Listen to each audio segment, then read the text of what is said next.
கிறிஸ்துவின் ஈடு இணையற்ற நாமத்தினாலே இந்த ஞாயிற்றுக்கிழமை ஆராதனைக்கு உங்களை வாழ்த்தி வரவேற்கிறேன். ஆராதனைக்கு கடந்து போவதற்கு முன்பதாக நாம் கண்களை மூடி ஆண்டுடைய முகத்தை நோக்கி பார்த்து நாம் செபிப்போம். நன்றி ஆண்டவரே, இயேசுவே உம்மை ஸ்தோத்திரிக்கிற கர்த்தாவே, எங்கள் ஆராதனையில் வாசம் செய்கிற தெய்வமே, கடந்த 5 மாதங்கள் கண்ணின் மணியைப் போல பாதுகாத்து இந்த 6வது மாதத்தின் முதல் ஞாயிற்றுக்கிழமையை காணும்படியாய் கர்த்தர் கொடுத்த தயவிற்காய் நன்றி ஆண்டவரே. எங்களை போஷித்து பராமரித்து நடத்தி வருகிறவரே உம்மை ஸ்தோத்திரிக்கிறோம். எத்தனையோ கொள்ளை நோய்கள், வியாதி, மரண ஓலங்கள், கண்ணீர், கவலை, பொருளாதார நெருக்கடி, ஆனால் கர்த்தர் எங்களுக்கு போதுமானவராக இருக்கிறீரே, உம்மை ஸ்தோத்திரிக்கிறோம். இந்த ஞாயிற்றுக்கிழமை ஆராதனை கரத்தில் கொடுக்கிறேன். சபைகள் கூட்டப்பட்டிருந்தாலும் ஆன்லைன் வழியாக ஆராதிக்கிற இந்த ஆராதனை கர்த்தர் எங்களுக்கு நீர் ஆசீர்வதித்து கொடுப்பீராக.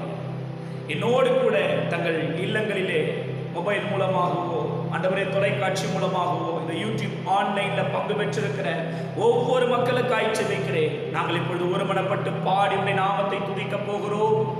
ஆண்டவரே, கர்த்தருக்கு ஸ்தோத்திரம். தொடர்ந்து உம்முடைய வார்த்தைகளை தியானிக்க போகிறோம். தேவரீர் உம்முடைய நாமத்தை மகிமைப்படுத்துவீராக. எப்படி ஒரு நேரடியாய் ஆராதனையில பங்கு பெற்று ஆண்டவரே ஒரு மிகப்பெரிய தேவ மகிமையை உணர்வதை போல இந்த ஆன்லைன் ஆராதனை தேவ பிரசனம் இறங்கட்டும் ஆண்டவரை. பார்த்து கொண்டிருக்கிற ஒவ்வொருடைய வாழ்க்கையில ஒரு மாற்றத்தை உண்டாக்குவதாக எல்லா துதி கன மகிமை எடுத்துக்கொள்ளும். இயேசுவின் நாமத்தில் ஜெபிக்கிற நல்ல பிதாவே, ஆமென். நாம் ஒரு சில பாடல்களை பாடி ஆண்டவருடைய நாமத்தை நாம் மகிமைப்படுத்துவோம். ஆராதனை ஆராதனை துதி ஆராதனை ஆராதனை, காலையிலும் மாலையிலும் துதி ஆராதனை அப்பாவுக்கு. எல்லாருக்கும் தெரிந்த பாடல். இந்த பாடலை என்னோடு கூட சேர்ந்து உற்சாகமாய் கரங்களை தட்டி பாடுங்க. கர்த்தர் நிச்சயம் நம்மை ஆசீர்வதிக்க வல்லவராய் இருக்கிறார்.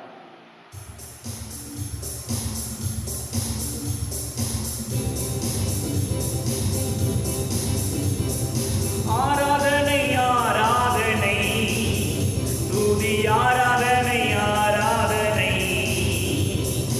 ஆராதனை ஆராதனை துதி ஆராதனை ஆராதனை, காலையிலும் மாலையிலும்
தந்தீரே நன்றி ஐயா. இதுவரை நடத்தி குறைவின்றி காத்து மகிழ்வை தந்தீரே நன்றி ஐயா. தண்ணீரை கடந்தோ சோதனை ஜெயித்தோ மதிலை தாண்டினோம் பலத்தா. தண்ணீரை கடந்தோ சோதனை ஜெயித்தோ மதிலை தாண்டினோம் பலத்தால். நன்றி நன்றி ஐயா. உம்மை உயர்த்திடுவேன் சென்று சொல்லுவோமா? நன்றி நன்றி ஐயா. உம்மை உயர்த்திடுவேன். நன்றி நன்றி ஐயா. உம்மை உயர்த்திடுவேன். ஹல்லேலூயா ஹல்லேலூயா. உங்கள் வீட்டில் இருந்த அப்படியே உங்கள் வலது கரத்தை மாத்திரம் உயர்த்தி, ஆபத்து நாளில் அனுகூலமான துணையுமானீரே நன்றி ஐயா.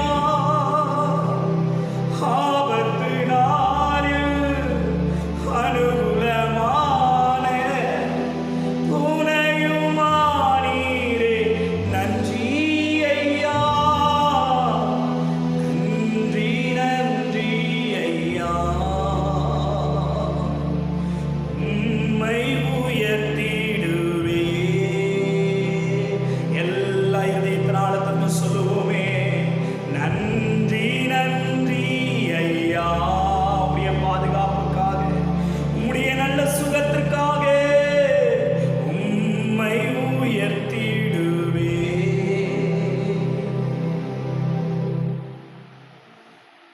தொடர்ந்து உடைய வார்த்தை கொண்டு நீர் பேசுவீராக. நாங்கள் கேட்க ஆயத்தமாக இருக்கிறோம். இயேசுவின் நாமத்தில் பிதாவே, ஆமென். கர்த்தருடைய பரிசுத்த நாமத்திற்கு மகிமை உண்டாவதாக. ஆண்டவராகிய இயேசு கிறிஸ்துவின் நாமத்தினாலே இன்னும் ஒரு விசை இந்த ஞாயிற்றுக்கிழமை ஆராதனைக்கு கர்த்தருடைய வார்த்தையை தியானிக்கும்படி உங்களை வரவேற்கிறேன். இந்த மாதத்தினுடைய வாக்குத்தத்த செய்தியின் தொடர்ச்சியை தான் நாம் இன்றைக்கு தியானிக்க போகிறோம். கர்த்தர் கொடுத்த வாக்குத்தத்த வசனத்தை இன்னும் ஒரு விசை உங்களுக்காக நான் வாசிக்கிறேன். என்னோடு கூட ஏசாயா புத்தகம் 45ஆம் அதிகாரம் 2வது வசனம் இப்படி சொல்லுகிறது, நான் உனக்கு முன்னே போய் கோணலானவைகளை செவ்வையாக்குவேன். ஆமென். அன்பான கர்த்தருடைய பிள்ளைகளே, இந்த ஜூன் மாதம் நாம் ஆராதிக்கிற கர்த்தர் நமக்கு முன்னே போய் நம்முடைய வாழ்க்கையிலே கோணலாய் அல்லது பிழையாய் தவறுதலாய் வேதனை நிறைந்ததாய் காணப்படுகிற எல்லா காரியத்தையும் அவர் செவ்வையாக்க போகிறார். இந்த ஜூன் மாதம் கர்த்தர் நம்முடைய வாழ்க்கையை செவ்வையாக்குகிற மாதம். ஒருவேளை நம்முடைய பாவத்து நிமித்தமோ, நம்முடைய பலவீனத்து நிமித்தமோ, நம்முடைய பயத்து நிமித்தமோ, இல்லை எது நிமித்தம் நம்முடைய கடந்த கால வாழ்க்கை, நிகழ்கால வாழ்க்கை எது எப்படி இருந்தாலும் சரி, அந்த கோணல்களை நிச்சயம் செவ்வையாக்குகிற தேவன் நம்மோடு கூட இருக்கிறார். விசுவாசிக்கிறீங்களா?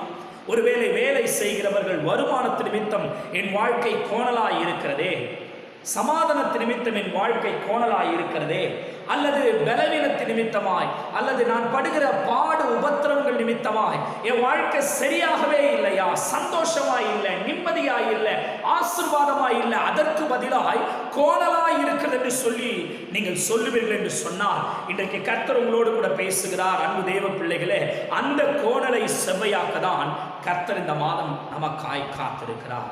ஆனால் இன்றைக்கு செய்தி, அவர் கோணலை செவ்வையாக்க வல்லமையுள்ள தேவன். ஆனால் நான் என்னுடைய வாழ்க்கையிலே சில காரியங்களை செவ்வைப்படுத்த வேண்டும், அல்லது என் வாழ்க்கையில் கோணலாய் இருக்கிற சில காரியங்களை கர்த்தர் செவ்வைப்படுத்த என்னை ஒப்பு கொடுக்க வேண்டும். எவைகள் என்னுடைய வாழ்க்கையிலே செவ்வையாக்கப்பட வேண்டும்? இன்னைக்கு செய்தது தாங்க. எவைகள் என்னுடைய வாழ்க்கையிலே செவ்வையாக்கப்படுத்த வேண்டும் அல்லது செவ்வைப்படுத்த வேண்டும் என்று பார்த்தால் ஒரு 3 காரியங்களை உங்களோடு கூட நான் பகிர்ந்து கொள்ள விரும்புகிறேன். என்னோட சங்கீதம் 18ஆம் சங்கீதம் 32வது வசனத்தை வாசிக்கும் பொழுது, என்னை பலத்தால் இடை கட்டி என் வழியை செவ்வைப்படுத்துகிற தேவன் என்று சொல்லி வசனம் போட்டிருக்கிறது. இந்த வசனம் மிக அழகாய் நமக்கு கற்றுக் கொடுக்கிற காரியம், என்னை பலத்தால் இடைக்கட்டி என் வழியை செவைப்படுத்துகிறது. செவைப்படுத்துகிறவர் தேவனே.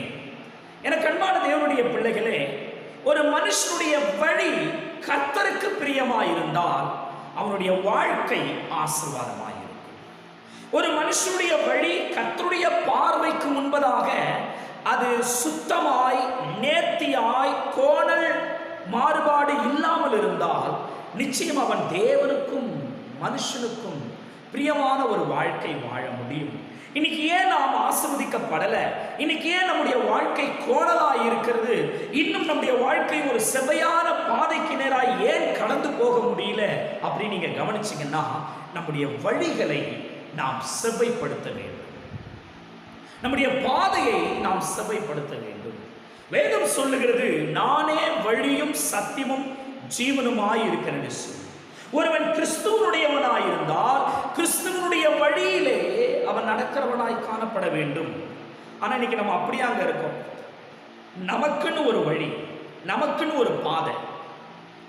ஒன்று தெரிஞ்சு கொள்ளுங்க, கடந்து வந்த பாதைகளை திரும்பி பார்ப்போம். இன்றைக்கு இந்த பொருளாதார நெருக்கடி, எந்த ஒரு மனிதன் தன் வியாபாரத்திலே நஷ்டப்பட்டதற்கு தான் கடந்து வந்த வழியை அவன் சீர்தூக்கி பார்க்கிறானோ, நான் நிச்சயம் சொல்ல முடியுங்க, அவன் இன்னொரு தடவை நஷ்டப்பட மாட்டான். ஏன்?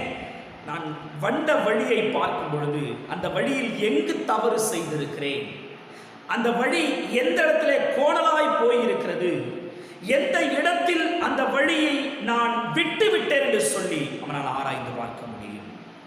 வாலிபன் தன் வழியை எதனால் சுத்தம் பண்ணுவான்? நமது வசனத்தின்படி தன்னை காத்து கொள்ளுகிறான் தானே. அப்ப வாலிபனுக்கு மட்டும்தான் வழி இருக்காங்க. தங்கள் வழியை கெடுத்துக் கொள்ளுகிறார்கள், தங்கள் பாதைகளை கோணலாக்கி கொள்ளுகிறார்கள் என்று சொல்லி வேதம் சொல்லுகிறது. இந்த செய்தியை கேட்டுக்கொண்டிருக்கிற தேவனுடைய பிள்ளைகளே, ஒருவேளை நம்முடைய வாழ்க்கையிலே இப்போது நம்முடைய வழிகள் எப்படி இருக்கிறது? கர்த்தருக்கு பிரியமானதாய் இருக்கிறதா? கர்த்தரின் பார்வைக்கு அது நேர்த்தியானதாய் இருக்கிறதா? கர்த்தர் விரும்புகிற வழியாய் நம்முடைய வழி காணப்படும் என்று சொன்னால் அதுதான் ஆசீர்வாதம். அப்படி இல்லை என்று சொன்னால் நம்முடைய வழி செவ்வைப்படுத்தப்பட வேண்டும். உன் ஆசீர்வாதங்கள் உனக்கு வந்து சேர, உன் கோணலான வாழ்க்கை செவ்வையாக்க பெற வேண்டும் என்று சொன்னால் முதலாவது உன் வழியை கர்த்தர் செவ்வைப்படுத்த உன்னை ஒப்புக்கொடு. நம்முடைய வழியை செவ்வைப்படுத்த வேண்டும். பாருங்க, இந்த வழின்னு சொல்லும் பொழுது ஒரு சில காரியங்களை நம்மால் சொல்ல முடியும். இன்னைக்கு நிறைய பேர் பாருங்க, ஒன்று வலது இல்லை இடது அப்படின்னு சொல்லுவாங்க. ஒன்று லெஃப்ட் இல்லை ரைட், இல்லை ஏதாவது ஒரு சைடில் இருக்கணும். ஆனால் சில பேர் பார்த்தீங்கன்னா மதில் மேல் பூனை மாதிரி இருப்பாங்க. அதுதான் பெரிய டேன்ஸர். அப்படின்னா என்ன அர்த்தம்? எந்த பக்கம் விழுவாங்க, எந்த பக்கம் சாய்வாங்கன்னு தெரியவே தெரியாது. அதான் மதில் மேல் பூனை. அது இன்னொன்று சொல்லுவாங்க, இருவழி சந்தில் கட்டப்பட்ட. அப்படின்னா என்ன அர்த்தம்? அதை அவிழ்த்து விட்டால் எந்த பக்கம் ஓட்டுனே தெரியாது. ஒரு ஜங்ஷன் மாதிரி வரும் தெரியுங்களா? ஒரு 2 ரூட்டு மாதிரி வரும், அதுக்கு இடையில இங்கே உங்களுடைய வழி எப்படி இருக்குன்னு இன்னைக்கு கேட்டா ஏன் தான் கேட்டோமோ நான் ஏன்னா அப்படி போட்டு குழப்பி எடுத்துருவாங்க. தன் வேலையை குறித்த வழி, தன் எதிர்காலத்தை குறித்த வழி, தன் படிப்பு. இன்னைக்கு எடுத்துக்கிட்டோம்னா இந்த லாக்டவுன் சிச்சுவேஷன், ஸ்கூல்ஸ் இல்லை, நிறைய பெற்றோருக்கும் சரி மாணவர்களுக்கும் சரி தங்களுடைய எதிர்கால வழியை குறித்த ஒரு கேள்விக்குறி இருந்துகிட்டே இருக்கு. நான் கர்த்தருடைய வசனத்தை தீர்க்கதரிசனமாய் உங்களுக்கு சொல்லட்டும். வசனம் சொல்லுவது, உன் பிள்ளைகள் கர்த்தரால் போதிக்கப்பட்டிருப்பார்கள். எத்தனை பேர் விசுவாசிக்கிறீங்க? என் பிள்ளைங்க கர்த்தரால் போதிக்கப்பட்டிருப்பாங்க. நிச்சயம் அவர்களுடைய வழி எதிர்காலம் ஆசீர்வாதம். ஒருவேளை +2 படிப்பை முடித்த கர்த்தருடைய பிள்ளைகளுடைய மாணவர்கள் அல்லது கர்த்தருடைய பிள்ளைகளுடைய பெற்றோர்கள் நீங்கள் செய்தியை கேட்டுக்கொண்டிருப்பீர்களா? நான் உங்களை பார்த்து சொல்லுகிறேன், நீங்கள் விசுவாசத்தோடு சொல்லுங்க, என் பிள்ளைகளுடைய எதிர்காலம், என் பிள்ளைகளுடைய வழியை செவ்வைப்படுத்துகிற கர்த்தர் எங்களோடு கூட இருக்கிறார். கல்லூரி படிப்பு என்ன ஆகும்னு கேள்விக்குறியோடு இருக்கிறீங்களா? அடுத்த கட்ட வாழ்க்கை, இந்த லாக்டவுன் எல்லாம் எப்போ முடியுமோ, என் வருமானம், என் கைகளின் பிரயாசம், என் வாழ்க்கை எப்படி இருக்குமோன்னு சொல்லி கண்ணீரோடு கூட காணப்படுகிறீர்களா? ஆண்டவர் உங்களை பார்த்து சொல்லுகிற வார்த்தை இதுதான், தைரியமா இருங்க, தைரியமா இருங்க. உன் வழியை செவ்வைப்படுத்தும் பொழுது உன் வாழ்க்கை ஆசீர்வாதமாக இருக்கும். இரண்டாவது ஒரு காரியத்தை என்னோடு கூட நீங்க பாருங்க. வேதம் சொல்லுகிறது, நீதிமொழிகள் புத்தகம் 4ஆம் அதிகாரம் 25வது வசனம் இப்படி சொல்லுகிறது, உன் கண்கள் நேராய் நோக்க கடவது, உன் கண்ணிமைகள் உனக்கு முன்னே செவ்வையாய் பார்க்க கடவது என்று சொல்லி சொல்லப்பட்டது. ஆமென். கண்பான கர்த்தருடைய பிள்ளைகளே, இரண்டாவது ஒரு மனுஷனுடைய வாழ்க்கையிலே எதை செவ்வைப்படுத்த வேண்டும் அல்லது எது செவ்வையாக்கப்பட வேண்டும் என்று பார்த்தால், முதலாவது சொன்ன வழி, இரண்டாவது சொல்ற பார்வை, யுவர் சைட், பார்வை. இதில் ரெண்டு ஆவிக்குரிய அர்த்தம் இருக்கு. ஒரு ரெண்டு ஆவிக்குரிய அர்த்தத்தில் ஒன்று மாம்ச ரீதியான ஒரு அர்த்தத்தையும் இரண்டாவது ஆவிக்குரிய ரீதியான அர்த்தத்தையும் எடுத்துக்கலாம். பாருங்க, உன் கண்கள் நேராய், ஆண்டவர் எப்பவும் நம்முடைய கண்கள் எப்படி இருக்கணும்னு சொல்றாருங்க, நேரா நோக்க கடவுள். எப்படிங்க? நேரா நேரா நோக்க கடவுள். அடுத்து பாருங்க, உன் கண்ணிமைகள் உனக்கு முன்னே செவையாய் பார்க்க கடவுள். அப்படின்னா நம்முடைய பார்வை செவ்வையா இருக்கணும். இன்னைக்கு எழுத்தின்படியே சிலருடைய பார்வையை பாருங்களேன். அதாவது விமர்சிக்கிறேன்னு நினைச்சுக்காதீங்க. இந்த மொழி அப்படின்னு சொல்லுவாங்க, அந்த பார்வைக்கு மொழின்னு சொல்லுவாங்க. என்னென்ன மொழி? திருட்டு மொழின்னுவாங்க, திருட்டு மொழி, ஏமாற்று பேர் வழி அப்படின்னு சொல்லுவாங்க. அது மாதிரி ஒரு சிலருடைய பார்வைலாம் பார்த்தீங்கன்னா சொல்லுவாங்க, மனுஷனுடைய வாழ்க்கையில் கண்ணு ரொம்ப முக்கியமாக இருக்குல்லங்க. வேதத்திலே நம்ம வாசிக்கிறோமே, கண்ணானது சரீரத்துக்கு எப்படி இருக்கு? விளக்காக இருக்கு. கண் தான் ஒட்டுமொத்த சரீரத்துக்கு வெளிச்சத்தை கொடுக்குது. அப்போ அந்த கண் எப்பேற்பட்டதாக இருக்கணும்? அந்த பார்வை எப்பேற்பட்டதாக இருக்கணும்? ஒன்று தெரிந்து கொள்வோம், என்னுடைய பார்வை சரியா இருக்க வேண்டும், சரியா இருக்க வேண்டும். என் பார்வையானது செவ்வையா இருக்க வேண்டும். ஐ கான்டாக்ட் சொல்லுவாங்க. இந்த செய்தியை கேட்டுக்கொண்டிருக்கிற தேவனுடைய பிள்ளைகள், ஒரு சின்ன ஆலோசனை, யார் யாரிடத்தில் பேசும் பொழுது தயவு செய்து கண்களை பார்த்து பேசி பழகு. ஐ டு ஐ, ஐ கான்டாக்ட், அது ரொம்ப முக்கியங்க. உண்மை பேசுறாங்களா, பொய் பேசுறாங்களா, என்ன எதிர்பார்ப்போட வந்திருக்கிறாங்க, என்ன நினைக்கிறாங்க, அவங்க இருதயத்தில் இருக்கிறது என்ன இடத்துல, அப்படியே புட்டு புட்டு வச்ச அந்த கண்ணை பார்த்தா போதும், கண்ணை பார்த்தா போதும்.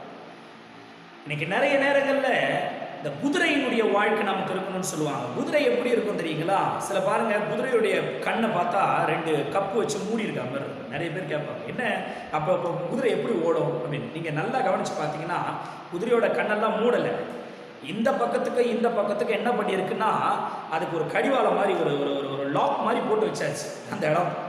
நீங்க நல்லா கவனிச்சு பாருங்க, அந்த குதிரைக்கு என்ன வேலைன்னா, வலது புறமும் இடது புறமும் பார்க்க கூடாது. எங்கதான் பார்க்கணும்? நேரா பார்க்கணும். ஆகவே தான் அதால வேகமா ஓட முடியுது, டெஸ்டினேஷனை அடைய முடியுது, அது சிறப்பாய் செயல்பட முடியுது. எனக்கு அருமையான தேவனுடைய பிள்ளைகளை, நாம் ஒவ்வொருவரும் யுத்த குதிரைகள் போல, நம்முடைய வாழ்க்கையும் அப்படிப்பட்டதுதான். நேராய் நோக்க வேண்டும். உன் பார்வை செவையாய் இருக்க வேண்டும். எழுத்தின்படியே உன் பார்வை ஒருவரை வேதனைப்படுத்துகிறதாகவோ, ஒருவரை அல்லது நெருடலுக்குள்ளாக்குகிறதாகவோ, அநேகர் விமர்சிக்கிறதாகவோ உன் பார்வை இருக்கும். அது இப்போ ஆவிக்குரிய அர்த்தத்தை சொல்றேன். உன் பார்வை அது விசுவாச பார்வையாய் இருக்க வேண்டும். உன் பார்வை அது ஜெப பார்வையாய், அது பரிசுத்த பார்வையாய், உன் பார்வை அது செவ்வையாய் இருக்க வேண்டும். இன்னைக்கு நிறைய நேரங்களை பாருங்க, பார்க்கும் பொழுதே சில பேர் சொல்லுவாங்க, எனக்கு எல்லாம் தெரியும், பார்க்கும் போது இது நடக்காது, இது முடியாது. நான் ஒன்று சொல்றேங்க, இந்த உலகம் பார்க்கிற பார்வைக்கும் நாம் பார்க்கிற பார்வைக்கும் ஒரு வித்தியாசம் இருக்கணும். எத்தனை பேர் ஆமென் சொல்றீங்க? இந்த உலகம் பார்க்கிற பார்வை எப்படி பார்க்கும் தெரியுமா?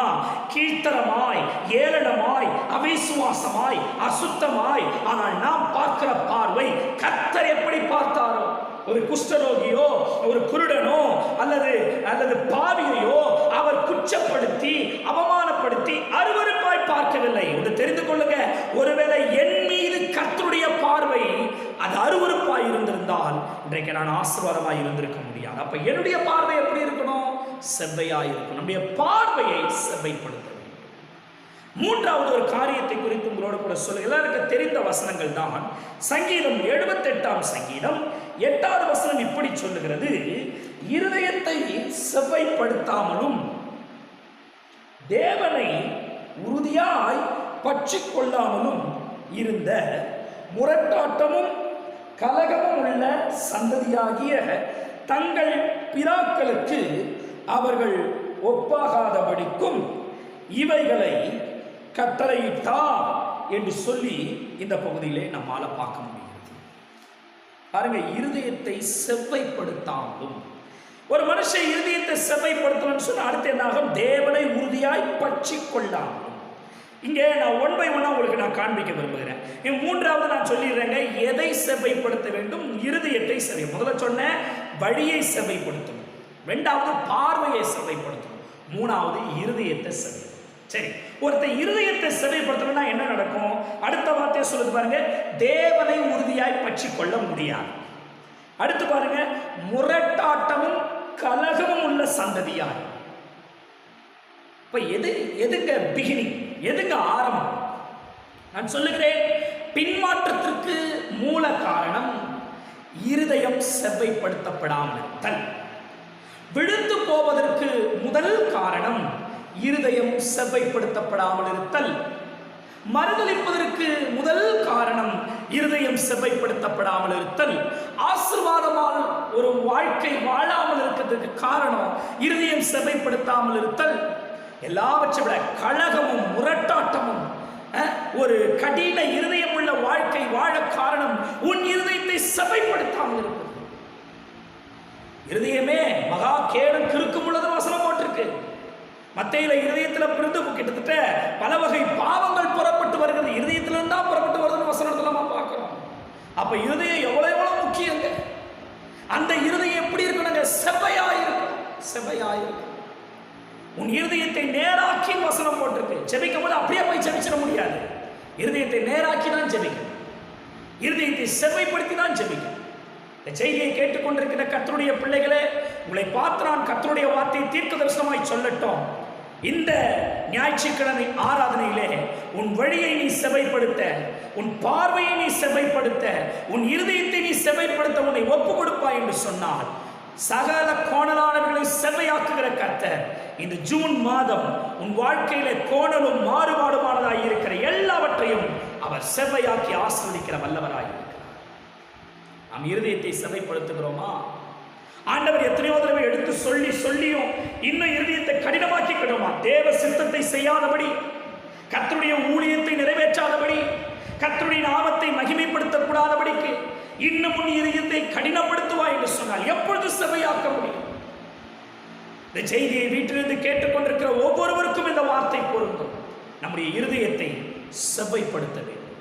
கர்த்தரை ஆராதிக்கும்படி, கர்த்தரை அன்பு கூறும்படி, கர்த்தருடைய சித்தத்தை செய்யும்படி, கர்த்தருக்காக ஒரு பரிசுத்த வாழ்க்கை அதி சீக்கிரமாய் வருகிற கர்த்தருடைய வருகைக்கு ஆயத்தமாக நிச்சயம் நம்முடைய இருதயத்தை செவ்வைப்படுத்த. நாட்கள் கடினமாய் கடைசி காலமாய் இருக்குதுங்க. அடுத்து என்ன நடக்க போகுதுன்னு சொல்ல முடியல. நேற்று நம்மோடு கூட பேசிக் கொண்டிருந்தவர்கள் அநேக பரிசுத்தவான்கள் ஊழியக்காரங்க இன்னைக்கு இல்லைங்க, இன்னைக்கு இல்லை. அநேக சொந்த பந்தங்கள் உறவுகளை இழந்திருக்கிறோம். காரணம் என்ன? கடைசி காலகட்டத்தில் இருக்கிறோம். ஆண்டவராகிய இயேசு கிறிஸ்துவின் வருகை அதி சமீபமாய் இருக்கிறது. சபையே விழித்தெழும்பு, ஜெபிக்க ஆரம்பி. உன் வழியை செவ்வையாக்கு, உன் பார்வையை செவ்வையாக்கு, உன் இருதயத்தை செவ்வையாக்கு. நிச்சயம் செவ்வைப்படுத்துகிற தேவன் நம்மோடு கூட இருக்கிறார். எத்தனை பேர் இன்னைக்கு இந்த செய்திக்கு ஒப்பு கொடுக்க ஆயத்தமா இருக்கிறீங்க? ஆண்டவருடைய முகத்தை நோக்கி பார்ப்போமா? நன்றி ஆண்டவரே, இயேசுவே, இந்த ஜூன் மாதம் எங்களுக்கு நான் உனக்கு முன்னே போய் கோணலானவைகளை செவ்வையாக்குவேன். ஆமாண்டவரே, எங்க வாழ்க்கை எல்லா வகையிலும் கோணலாக இருக்கிறதப்பா. அநேகர் என்னோடு கூட ஜெபிக்கும் பொழுது குடும்ப ஆசீர்வாதம் இல்லாமல், பொருளாதார ஆசீர்வாதம் இல்லாமல், சரீர சுகம் இல்லாமல், புத்திர வாக்கியம் இல்லாமல், நல்ல வரன் இல்லாமல், நல்ல நிரந்தரமான வேலை, ஆண்டவரே, வாய்ப்புகள் இல்லாமல் கோணலான வாழ்க்கை வாழ்ந்து கொண்டிருக்கிறோம். ஆண்டவரே, அவைகளை செவ்வையாக்க உம்மால் தான் முடியும். அதற்கு முந்தி எங்கள் வாழ்க்கையில நாங்கள் செவ்வைப்படுத்த வேண்டிய காரியங்கள் நாங்கள் பார்த்தோமே. இதோ எங்கள் வழியை செவ்வையாக்கும்படியாய், ஆண்டவரே, எங்களுடைய பார்வையை செவ்வைப்படுத்தும்படியாய், எங்கள் இருதயத்தை செவ்வைப்படுத்தும்படியாய் கேட்டுக்கொண்டிருக்கிற ஒவ்வொருவரும் எங்களை அர்ப்பணிக்கிறேன். சிறு பிள்ளைகள், பெரியோர், வாலிபர்கள், சகோதர சகோதரிகள், எங்கெங்கிருந்து யாரெல்லாம் இந்த செய்தியை கேட்டுக்கொண்டிருக்கிறார்களோ, இந்த செய்தி அவருடைய வாழ்க்கையில் ஒரு மாற்றத்தை உண்டாக்குவதாக, அவருடைய வழியை, பார்வையை, இருதயத்தை செவ்வைப்படுத்த அர்ப்பணித்த ஒவ்வொருவரையும் ஆசீர்வதிக்கிறேன். இனி நாங்கள் கோணலான வாழ்க்கையை அல்ல, நீர் செவ்வையாக்கின வாழ்க்கையிலே நாங்கள் வாழ உதவி செய்ய மாட்டவரே. நாங்கள் ஒருமனப்பட்டு எங்கள் தேசத்திற்காய் திறப்பில் நிற்கிறோம், எங்கள் தமிழகத்திற்காய் நிற்கிறோம். அநேக பரிசுத்தவான்களுடைய ஜெபத்தை கர்த்தர் கேட்டு, அநேக தேவ பிள்ளைகளுடைய கண்ணீர் ஜெபத்தை நீர் கேட்டு, தமிழகத்திலே இந்திய தேசத்திலே தொற்று பரவலை குறைத்துக் கொண்டு வருகிறீர். நன்றி ஆண்டவரே. முழுவதும் முற்றுமுடிய அறுந்து போகட்டும் ஆண்டவரே, அறவே நீங்கி போகட்டும் ஆண்டவரே. உயிரிழப்புகள் நிறுத்தப்படட்டும் ஆண்டவரே. எங்கள் தேசத்துக்கு சேமத்தை கட்டளையிடுவீராக, எங்கள் தமிழகத்திற்கு சேமத்தை கட்டளையிடுவீராக. எங்கள் திருச்சபைகள் திறக்கப்படட்டும். உம்மை விடுதலையாய் ஆராதிக்க உதவி செய்யும். இந்த ஜபத்தில் இந்த ஆராதனை என்னோடு கூட பங்கெடுத்த ஒவ்வொரு பிள்ளைகளுடைய கருத்தில் கொடுக்கிறேன். நீர் ஆசீர்வதியும் பெரிய காரியங்களை செய்யும். இயேசுவின் நாமத்தில் ஜெபிக்கிற நல்ல பிதாவே, ஆமென். ஆம். எனக்கு அன்பான கர்த்தருடைய பிள்ளைகளே, தொடர்ந்து இந்த ஜபத்தோட ஆராதனை நிறுத்திடாதீங்க. வீடுகளிலே கணவன் மனைவி பிள்ளைகள் என்று கூடி பாடல் பாடி ஆராதித்து கர்த்தருடைய நாமத்தை மகிமைப்படுத்துங்க. விசேஷமாய் தேசத்திற்காய் செபிப்போம். இந்த கொரோனா பரவல்கள் சீக்கிரம் விலகும்படி செபிப்போம். தேசத்திற்கு சேமத்தை நிச்சயம் கட்டளையிடுவார். நாம் நம்முடைய வழியை, நம்முடைய பாதையை, நம்முடைய இருதயத்தை செவ்வையாக்கும் பொழுது கர்த்தர் நிச்சயம் நம்முடைய கோணலான வாழ்க்கையை அவை செவ்வைப்படுத்துகிற தேவனாய் இருக்கிறார். கர்த்தர் தாமே உங்களை ஆசீர்வதிப்பாராக. God bless you.